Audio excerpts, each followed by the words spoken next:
Hi, I'm Jasmine. Hi, I'm Austin. Hey, I'm Jonathan Chapman. Hello, everyone. My name is Shamari. Hey, I'm Sullivan. Hi, I'm Naomi. Hey y'all, I'm Raven. And this is how I got a full ride. A full ride. Full ride. Full ride. A full ride. Full ride. A full ride. To North Carolina A&T State University. To Wake Forest. To North Carolina Agricultural and Technical State University. To the University of North Carolina at Charlotte. North Carolina Central University. To North Carolina Agricultural and Technical State University. To the University of North Carolina at Chapel Hill. To the North Carolina Agricultural and Technical State University. UNC Charlotte. And a full tuition scholarship to East Carolina University. I'm a recipient of the Lewis and Elizabeth Dowdy Scholarship, often called the Dowdy Scholarship for short. I first heard about it through a friend. You apply to the Dowdy by applying to the University Honors Program by a certain deadline. This year it was December 15th. And I remember a friend and I were talking about the Honors College and wanting to get admitted into it. And I hadn't looked into it at this point. I just knew I was going to apply. And she brought up the fact that if you were to apply by a certain deadline, you can be considered for this scholarship. I am one of the recipients of the Joseph G. Gordon Scholarship at Wake Forest University. I am a recipient of the Cheatham White at North Carolina A&T State University, where I will be attending, but I'm also the recipient of the Levine Scholarship at UNC Charlotte and the Cheatham White at North Carolina Central University as well. I found out about these scholarships through a local school's scholarship night at their school. It was really that simple. I saw presentations on what the scholarships were about because each of these are actually scholarship programs. They're not just money being given to you. It also comes with study abroad and different factors. I'm the recipient of the Levine Scholarship at the University of North Carolina at Charlotte. I was also offered but declined the early assurance into medicine position with the Brody School of Medicine and the full scholarship at East Carolina University. I heard about both programs through their websites, just reaching out and going and researching what colleges were the best fit for me. So I'm a recipient of the Lewis and Elizabeth Dowdy Scholarship at North Carolina A&T, and I found out about this scholarship because North Carolina A&T sent me an email and invited me to apply, and I saw the requirements in order to receive the scholarship and I met them. So I thought, why not apply? You either had to have a teacher nominate you, an administrator nominate you, or you could self-nominate. I chose to self-nominate and I wrote the essay. I am a recipient of the Pogue Scholarship at Chapel Hill and found out about this scholarship through general research about school scholarships. I was automatically considered for this scholarship when I submitted my college application through Early Action. I am a recipient of the Lewis and Elizabeth Dowdy Scholarship at North Carolina A&T, and then I was also selected as a Chancellor's Fellow at East Carolina University. And so the first question is, how did I find out about these scholarships? So with the Lewis and Elizabeth Dowdy Scholarship, I actually first found out about A&T's Cheatham White Scholarship, another full ride, through a friend of mine who is a recipient, and then I later found out about the Lewis and Elizabeth Dowdy one, and that was during my junior year. And so with ECU, they actually had a general application for a lot of their scholarships, and that's what I filled out in order to receive the Chancellor's Fellow Award. So other factors besides my grades and test scores that I believe helped me get this scholarship were involvement, passions, and just me and being me in person. So throughout high school, I've been heavily involved in various activities and I've taken on a lot of leadership roles. I've been an athlete. I was president of 3 different things: student council, a club related to equity and equality, and a club focused on minority men. And I've just been involved in other clubs and honor societies. The involvement shows your commitment throughout your high school career. And then my passions were also reflected through these clubs. For example, I'm really passionate about equity and equality and social justice. So becoming the president of the Roseville's Coalition for Equity at my school really allowed me to express my passion for social justice. And I feel like that shows me as an individual to the colleges I was applying to. Like, I'm not just coming to school, doing my work, and going home. Like, I'm dedicated to the community. I'm dedicated to the people around me. And me in person, I said that because there's an interview component to obtaining the scholarship. And You can look however good you look on paper, but once you go in person, you have to also deliver. So I went in person, and I think I had a really good interview. And being relaxed, knowing what you're going to say, practice ahead of time. I think a factor that they were really looking for were leadership and community skills. In my essays, I talked a lot about the impact I wanted to have on the community that I was a part of, regardless of whether that be in school or out of school. And I think they saw the leadership qualities that I had and thought that I would make a good fit for the scholarship they were offering. What I think really helped me get all three of these scholarships was just the passion that I had for the things that I've been doing within my community. Like, I'm in this organization called YBLA, which stands for Young Black Leadership Alliance, and there, basically, what I do is I work with young Black leaders, and we do community service and just a multitude of things throughout the community.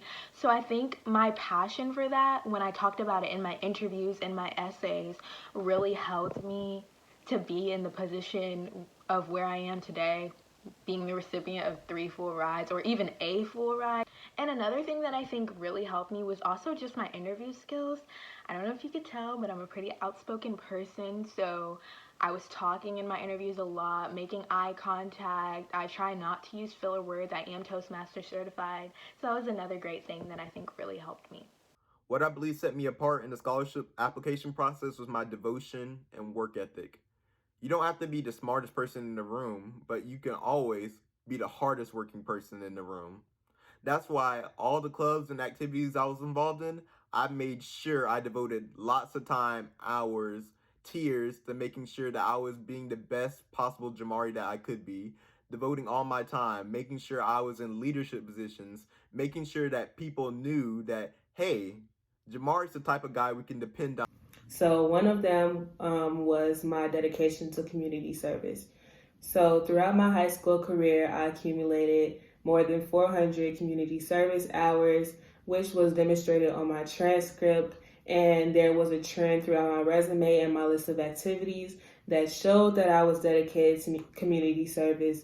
I was a part of Black as Gold organization, which is a peer mentoring organization that hosts community service events and prepares African American girls of the city of Chicago for a career in college.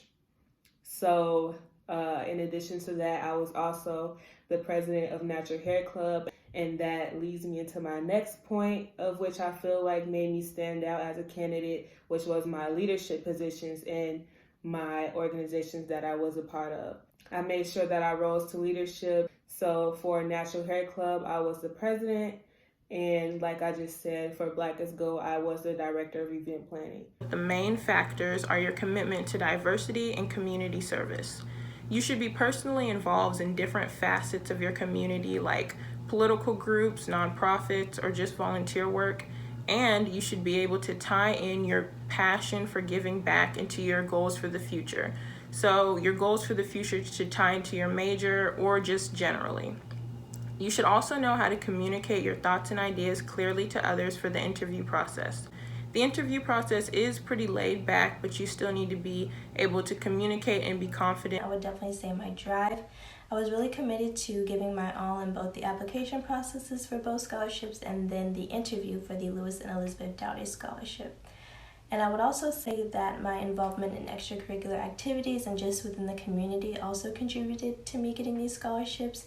I was really able to showcase my involvement in both my resume and the essays that I submitted through both scholarships. So I was definitely able to prove who I am beyond the academic record. No, I was not preparing for specifically the Lewis and Elizabeth Dowdy Scholarship. However, I know that I wanted to succeed in high school and go on to be successful in college and hopefully get a full ride. Throughout high school, like I said, I've been involved in various activities, so I feel like the activities that I've done and the passion that I've shown can really attest to the fact that I've been preparing for this, preparing to take on a higher level education. I actually haven't been preparing for this scholarship since freshman year. I actually found out about it my junior year. It was during the time where you actually started thinking about applying to colleges and where you might like to apply. And like I said, I started doing some research to figure out what full ride opportunities Wake Forest had, because I knew that I needed to get a good scholarship if I wanted to go to a good college. No, I have not been preparing for getting any of these scholarships since freshman year.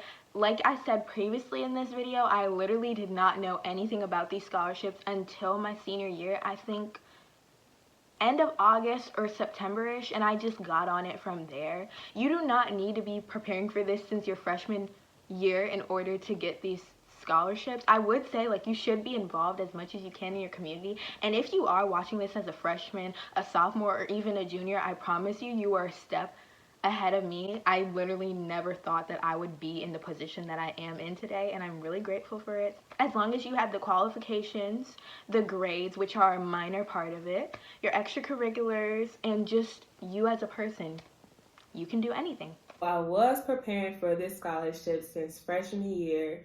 Even before that, if you know me, you know that my end goal was always a full ride scholarship to college. I have been saying that and speaking that into existence since 6th grade. So yes, not necessarily the NCAT scholarship, but I always knew that I was going to get a full ride scholarship. I just knew that was in my plan. I don't know how, but I just knew that I was going to receive one.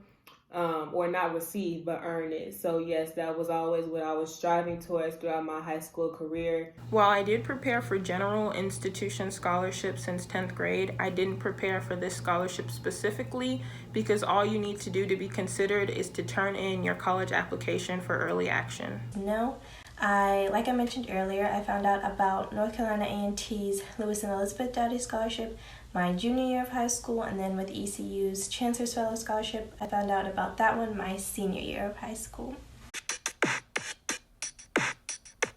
So for anyone watching, I'd really advise you to stay busy. And by that, I mean really involving yourself in various activities. I mentioned I'm involved in a lot of things in my school. I really think that doing that allows you to be the most competitive applicant as possible. College in itself can already be a competitive process, but now you're looking at a full ride. The Dowdy is only given to 20 people at A&T per year, so you really need to be on top of your game and demonstrating on paper that you are the best of the best. And then when you get your foot in the door for the interview, speaking into existence, when you get your foot in the door, you really need to come through and show that you're not just someone who looks good on paper. You're someone who is what you're trying to portray yourself as. You need to really come through and show that you are going to come to the school, you're going to make it a better place, and you're going to exemplify greatness. I guess any advice that I could really share was do your best in your essays to hype yourself up. I know sometimes it's hard to be confident when you're face to face with someone, but if you can be confident in your essays, you're set. All they want to see is that you know how to sell yourself and that you're qualified. And I'm sure all of you are more than qualified.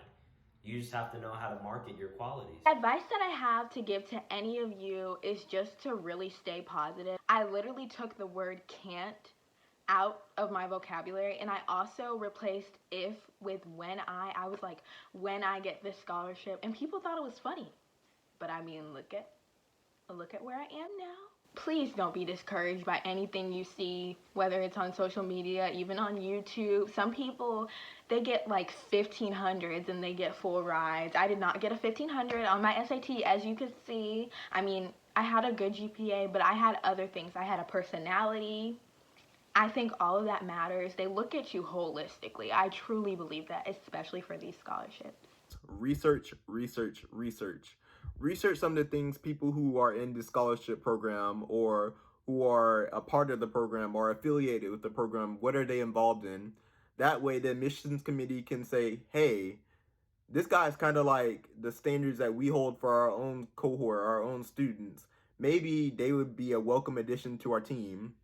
In addition, I recommend looking at the scholarship's website and looking at the values and traits that are talked about on the website, because that is exactly what they're looking for. Be able to tell a story that kind of relates to what they're trying to recruit for. Don't make up a story. Don't get me wrong. Don't make up a story, but find experiences that you've done that kind of compare to those values. My advice is honestly not to compare yourself to anyone, and know that faith without works is dead. That was always my mantra throughout my high school career. So yes, I will always pray about achieving my goals, but I knew that I would also have to put the work in order to receive my blessings. Yes, I knew to pray, and I knew that God would have His will at the end of the day, but also I knew that I could help my fate as well, and that I would have to work hard. And I knew not to compare myself to anyone else's journey. I knew that my journey was my own, and that comparison is a thief of joy. So you should never compare yourself to anyone. Apply early and to plan early. Almost every single scholarship and institution is going to want to see your community service and volunteer work all the way back from freshman year. Scholarship committees want to make sure that the person they're choosing to receive money is a good investment. You need to make sure that all your best qualities are forefront, because they want to pick someone that's not only going to gain a degree, but make a change in the world. Always try to step up and create change in whatever you do. This can be by becoming the president of a club, creating your own club, sitting into city council meetings. Make sure that you not only participate in things in your community, but you're a trailblazer that creates new things and that goes above and beyond than what's expected of you. If you choose clubs and activities that not only benefit you, but benefit your community and the people around you as well, then it's a win-win for everyone. Another major piece of advice is to apply to your top institutions early. When you apply through early action to a lot of institutions, you can get special benefits like extra scholarship opportunities and early housing, better housing, things like that. It also shows that you are interested and that you're excited to go to the institution. So whenever something's at the top of your list, always apply early. And one of my greatest pieces of advice is to use the essay portion of your applications to showcase who you are and what you are passionate about. Your stats will compare to a lot of other competitive applicants, so the essay is really your chance to stand out. For example, something that I'm really passionate about is serving others, and so I was able to share that through the essays that I wrote. So really take your time in writing these essays for these scholarships, and it will definitely pay off. So I just wanted to come in here and say a quick something. I decided to put this video together because I was really excited to see all the amazing Black people that got full academic scholarships. Like, that is amazing. Shout out to anybody who got any scholarships, period. That's an amazing accomplishment. But, you know, last year around summertime, when I was watching videos about winning full rides, I was seeing people that got 1600s on their SATs and all this stuff, and that is just not me. I think I've done some pretty amazing things, but I just wanted to showcase that you can be a normal person and get these amazing scholarships. And I also did not see enough of people that looked like me, so I think getting a group of people together to do this was the right thing to do, and it's amazing, especially during this time of Corona, because I'm filming this as a 2020 senior, and this time has been hard, and I really want to showcase everyone's accomplishments. I hope you enjoyed, and please share this with an underclassman or a junior or anybody you know, because it's great. Thank you so much.